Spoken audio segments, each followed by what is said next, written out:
Kitabun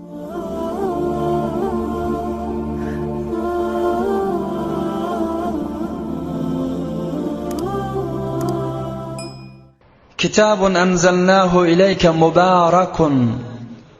Ey tefsiri veliyen cemaat, ey taştan ve yakinlan, şigice tefsiri kelamullah var dip, Allahu Teala'nın ayetlerinin manasına ve gurrunlarını iştirf ve kulak asarsip, daş yakinlan mesli gelip, veya daştan gelibilmeliği derekli öylerde oturup kulak asıyarlıkları, ihlasları vardığın belletiyarlar, Kur'an'a ışkı alağısı varlığın belletiyarlar.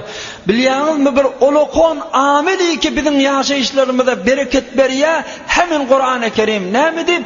Sonra Huday Teala diye, kitabı ki biz indirdik, mübarektir diye. لجنة الرضوان فأيكم لا يرتجي مأدبة الرحمن.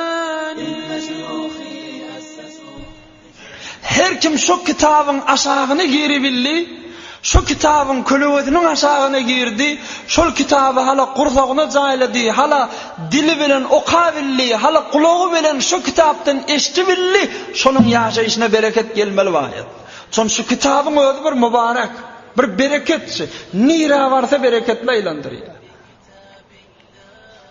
Ey Müslümanlık olur, şunun üstünde ben biraz gurrun edeyim.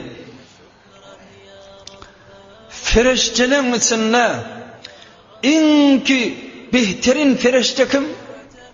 Baştak bolan Hazreti Cebrail Emin aleyhisselam ma'mur vahiy bolan son şu Kur'an'ı özü bilen aşak alqaytmalı ma'muriyeti bolan son gör bereketli oldu.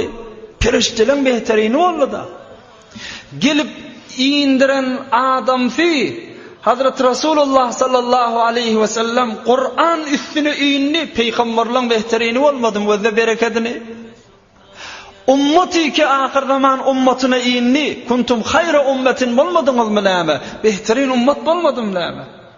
Kur'an-ı Kerim'in inen ayı, mübarek Ramazan ayı, seyyid-i şuhur olmadım lâme? İnen gecesi, inna enzelnâhu fî leyletil kadr. Kadir gecesinde olmadı mı? Hayrun min elfi şehr. Min aydan yaxşırak olmadı mı? Bir gece oladır o.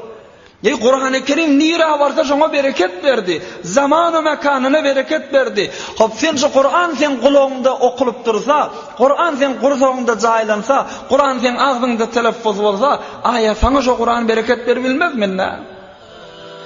يمحو عتم الليل المظلم يروي ظمأ الروح يجعلنا من أهل الله. Şudur şu berekettir.